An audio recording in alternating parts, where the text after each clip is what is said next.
Welcome to Year of Connection, a year-long journey toward becoming whole self-connected. I'm your host, Pauline Shu. We are going to chat today about the art of being flexible. I'm not referring to the ability to touch your toes or do the splits. Well, not only those things anyway, because physical flexibility is also important. But in this episode, we are going to focus on the importance of flexibility in one's mind and spirit. In order to give yourself space, make breathing a little easier, both literally and figuratively, and to open your soul to stronger, more fluid connections.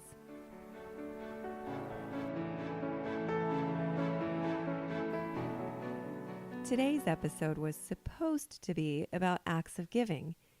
Instead, it wound up being about flexibility. I'm sure you can guess at the general circumstances around how this week's topic ended up being what it is, but I'll share the specifics of the story around it as well. I have this year's episode topics planned out pretty far.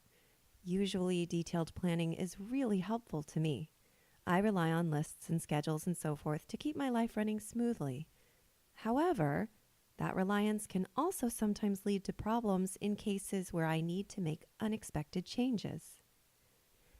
Sometimes changes are necessary because of an external event that occurs that needs to be discussed, like the school shooting in Parkland back in February. That means disrupting my planned episodes to focus on an important topic. But other times, changes happen because of something internal. And in the case of this week's episode, I struggled all week long with a mental block when it came to discussing acts of giving, the originally planned topic for today. Every day, I would sit down to try to record a coherent episode about giving, and every day, I would find myself sitting in silence or repeating superficial advice instead of diving into what giving really meant for connection, or I was saying things that had nothing to do with giving or with connection. It was frustrating, anxiety-inducing, and it really started affecting my mood outside of the time I was working on this week's podcast. Looking back, the solution should have been clear after the first couple of tries. I should have been willing to let go of my expectations around recording a podcast about giving. After seeing those expectations weren't going to be met this week, I really should have been able to change. But I didn't. I couldn't. I kept at it over and over, day after day, until 5 days of frustration built up and I was mired in what felt like a permanent bad mood. Not surprisingly, that bad mood didn't just affect me. It affected everyone around me too. My husband and kids, my friends, even the people I met on the street or at the park. I didn't snap or yell at anyone, but I was sullen and withdrawn, and the shame spiral I went down because I was disappointed in my behavior didn't help matters at all. On the 6th day, which was yesterday, I decided not to do anything at all. I had reached the lowest point of my upset feelings, and I had resigned myself to not having an episode at all this week. I know, talk about melodramatic. But here's the amazing thing that happened. Yesterday, we went as a family to a folk festival, and we participated in a few dance workshops. It was in those workshops that everything fell into place. Why? Because so much of dance is about going with the flow. If you didn't get the steps right, no problem. Just pick up in a place where you do know what's happening and what to do next. Others will understand, and in fact, most of them will help you to get to where you need to be. As long as you don't stop completely, declare yourself a failure, and either clog up the flow of the dance or stalk off, causing people to lose a partner, you'll be okay.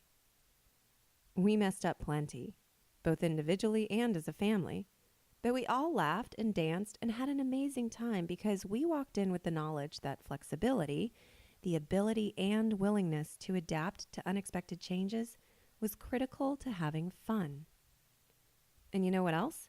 I felt such a strong spirit of joyful connection with the other people in the dance workshops. There was laughter, movement, and a lot of mistakes that didn't matter. And it created a sense of community between complete strangers that felt special and magical and truly meaningful. When I got home last night, I realized that I didn't have to stop in the middle of this proverbial dance and slink away from the floor. I could record an episode, but only if I was willing to be flexible on the topic and do something different from what I'd planned. I didn't get this week's steps right, but that was okay. I was going to pick up in a place where I did know what was happening. Realizing the need for flexibility in the rest of my life apart from dance didn't just affect my podcast either. I felt more open to my family, to people I interacted with in passing, and to life experiences in general. Connections that are flexible are more likely to bend and flow rather than fray and snap when both external and internal conditions create the need for change.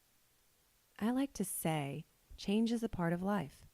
Change is something we need in order to live fully. But here I am, a week after starting my journey toward this week's episode, feeling very conscious of how it's easy to preach a way of living, but much more challenging to live it, even for the one preaching. It can be a struggle to remember this, especially when tensions are high. Here's another example. Sometimes airplane flights get delayed or canceled.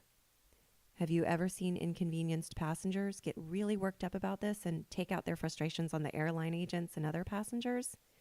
I certainly have. It is understandable that people get upset and feel frustrated and enraged in the heat of the moment. But in the end, it does nothing for connection. Every step toward the ability and willingness to adapt takes conscious labor, internal hard work.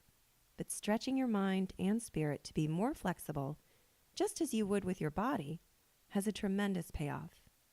It's worth it to feel the spark of recognition from human to human in a building full of strangers, to feel at peace with your own failures as well as with your accomplishments, and to keep moving forward on this wonderful voyage we call life. I'll see you next week. In the meantime, I wish you much flexibility and safe travels.